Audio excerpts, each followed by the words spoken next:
সে শনিবারে আমি এসেছি। আপনারা জানেন বাংলাদেশে বিগত সরকারের সময় আমরা অনেকে এদেশের জনগণ ফ্যাসিস্ট সরকার বলি। আসলে কে ফ্যাসিস্ট কে ভালো এই বিষয়টা আমরা দেখতেছি না।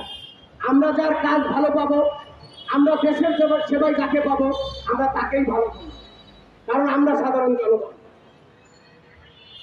আজকে বিগত দিনে চলে গেল তনু হত্যা, চলে গেল আসিয়া হত্যা, চলে গেল রামিসা হত্যা।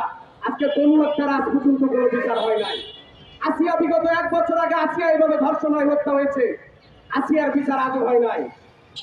আজকে রামিসা হত্যা হয়েছে মিরপুর 11.5 পল্লবীতে। আপনারা দেখুন, রামিসার বাবা তো কথাটা ঠিক বলেছে।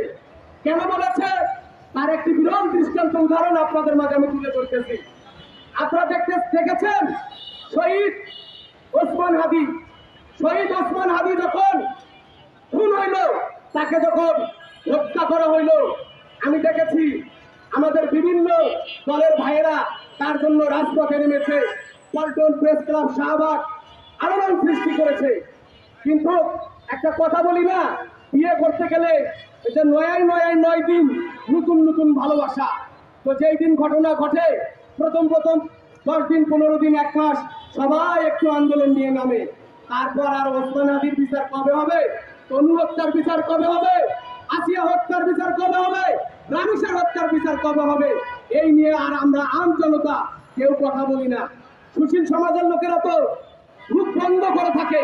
আমরা যদি দেখি আমাদের দেশের সুশীল সমাজ অনেক আছে, তারা ইচ্ছা করলে এই রামিসা হত্যা, তনু হত্যা, আসিয়া হত্যার বিচার নিয়ে প্রতিবাদ জানাতে পারে, সমাবেশ করতে পারে, সরকার দলের সঙ্গে বসতে পারে, মাননীয় প্রধানমন্ত্রীর সঙ্গে বসতে পারে, কিন্তু তারা বসেন না। অত্যন্ত ভারাক্রান্ত হৃদয়ে বলতে হয়, এই আমাদের দেশ, এই আমাদের বাংলাদেশ। আসলে কি আমাদের দেশের নাম বাংলাদেশ? আসলে আমাদের দেশ শুধু বাংলাদেশ না, আমাদের দেশ হলো সোনার বাংলাদেশ। আর এই সোনার বাংলাদেশে কিছু অশুভ শক্তি এমন ভাবে আসে জড়িত হয়, যার কারণে সোনার বাংলাদেশ আজকে তামার বাংলাদেশ হয়ে গেছে। সোনা শব্দটা উঠে গিয়ে সেখানে তামার বাংলাদেশ হয়ে গেছে। প্রিয় বন্ধুগণ, কথা না বাড়িয়ে আমি সেদিনে বলেছি, আমি রাজনৈতিক নেতা না, আমি রেসকোর্স ময়দানে ভাষণ দিতে আসি নাই। আমি দুটি কথা বলতে চাই। আগামীকাল রবিবার রামিসার হত্যার বিচারের যে রায় আগামীকালকে ঘোষণা করা হবে। আগামীকালকে রবিবারের জন্য রায় ঘোষণা করা হয়। আগামীকালকে রবিবারের ডেট কোনোভাবে আইনের মারপ্যাচ দিয়ে যেন পিছনে না যায়। বারবার বলতেছি, রামিসার হত্যার বিচার আগামীকাল আদালতে কার্যকর করতে হবে এবং অবিলম্বে তাকে মৃত্যুদণ্ড দিতে হবে এবং মৃত্যুদণ্ড দিয়ে চুপ থাকা যাবে না, মৃত্যুদণ্ডটা কার্যকর করতে হবে।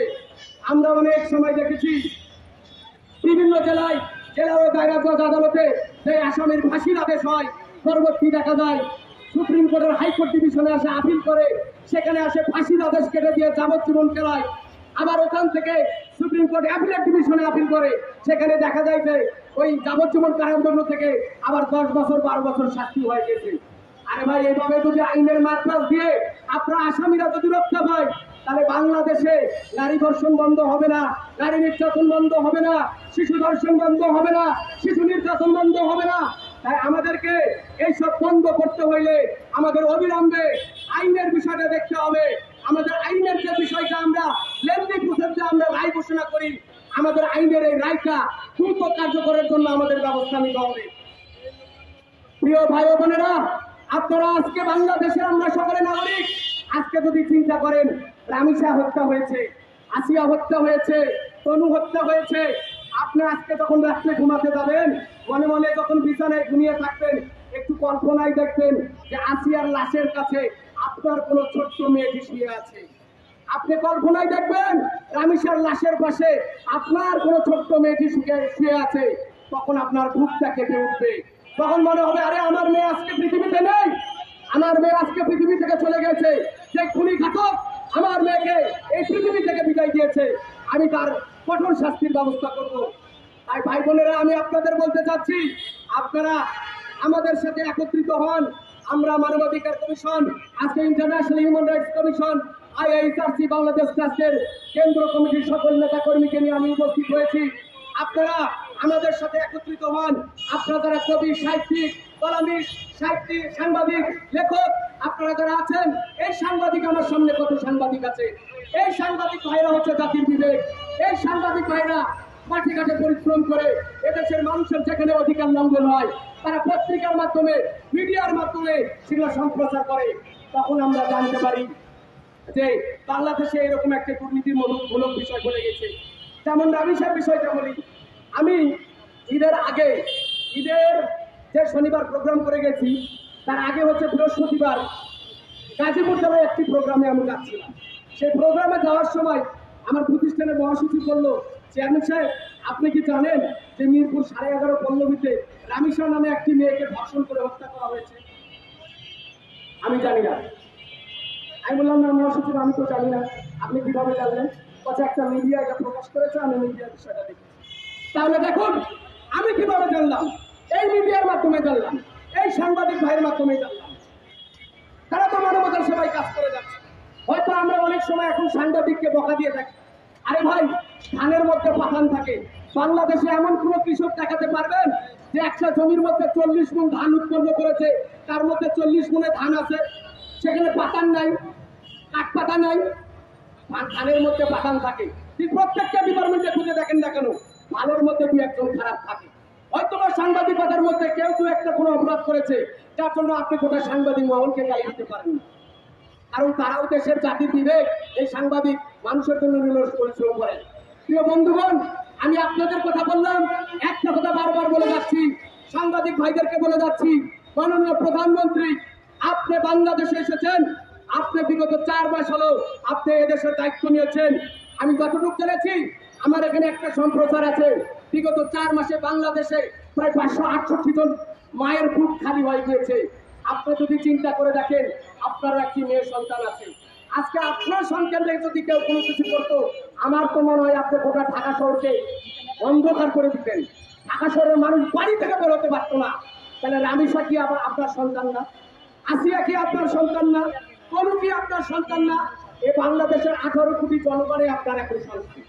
আপনি যেহেতু এই বাংলাদেশের দায়িত্ব নিয়েছেন, আপনি যেহেতু এই বাংলাদেশের প্রধানমন্ত্রী, তাহলে 18 কোটি জনগণের ধারক বাহক, 18 কোটি জনগণের সুখ দুঃখের মালিক হলেন আপনি। তাহলে আপনাকে বিনীতভাবে অনুরোধ করতেছি, আগামীকালকে ঢাকা জেলা জজ কোর্টে রামিসার হত্যার যে বিচারের রায় ঘোষণা হবে, সেটা কোনোভাবে যেন আর একটি তারিখ না পড়ে। আইনের মারপ্যাচ দেখান না ভাই। ব্রিটিশ আমলে যেসব আইন পাশ করে গেছে, সেই আইন নিয়ে ধরলে এই বাংলাদেশে কোনোদিন নারী নির্যাতন, নারী ধর্ষণ, শিশু নির্যাতন, শিশু ধর্ষণ বন্ধ হবে না। আমি এর আগেও বলে গিয়েছি, আবারও বলতেছি, রামিসা হত্যার বিচার, এই বিচার কিংবা বাংলাদেশের যে কোনো নারী নির্যাতন, নারী ধর্ষণ, শিশু নির্যাতন, শিশু ধর্ষণ অবিলম্বে 1 মাসের মধ্যে রায় ঘোষণা করতে হবে এবং 1 মাসের মধ্যে মৃত্যুদণ্ড ঘোষণা করার পর তাকে তার ফাঁসির কার্যকর বাস্তবায়ন করতে হবে। আপনি মৃত্যুদণ্ড রায় দিয়ে আপনি কেরানীগঞ্জে পাঠাবেন, আপনি সেই কাশিমপুর পাঠাবেন, ওখানে যাই দেখেন ও বসে বসে খাবে আর ঘুমাবে। আপনার সরকারের অন্য ধ্বংস করতেছে। অতএব যে অপরাধ করেছে, আমি যদি অপরাধ করি, আজকে সাংবাদিক মহলকে বলে যাচ্ছি, আমি যদি অপরাধ করি আমারও বিচার, আমি যদি নারী ধর্ষণ করি আমার বিচার 1 মাসের মধ্যে করবেন। এমনকি আজকে আমি বলে গেলাম, এ ধরনের কোনো অপরাধে যদি আমি যুক্ত থাকি, আমাকে এনে পেতে এই ল্যাম্প পোস্টে টাঙ্গাবেন আর আপনার একটা একটা করে ঢিল ছুড়বেন। আমাকে ঢিল মারতে মারতে আমার দেহকে ক্ষতবিক্ষত করবেন। আমি আবার কথা বলে গেলাম। অর্থাৎ প্রিয় ভাই বোনেরা, আগামীকালকে রামিসা হত্যার বিচার করতে হবে, করতে হবে, করতে হবে। মানবাধিকার কমিশনের পক্ষ থেকে তীব্র প্রতিবাদ জানাচ্ছি। মাননীয় প্রধানমন্ত্রী, আপনাকে বিশেষভাবে অনুরোধ জানাচ্ছি, আগামীকালকে রামিসার হত্যার বিচার, মৃত্যুদণ্ড চাই এবং 1 মাসের মধ্যে সেই মৃত্যুদণ্ড কার্যকর করতে হবে। আসসালামু আলাইকুম ওয়া রাহমাতুল্লাহ ওয়া বারাকাতুহু। ধন্যবাদ, ধন্যবাদ দেশবাসীকে।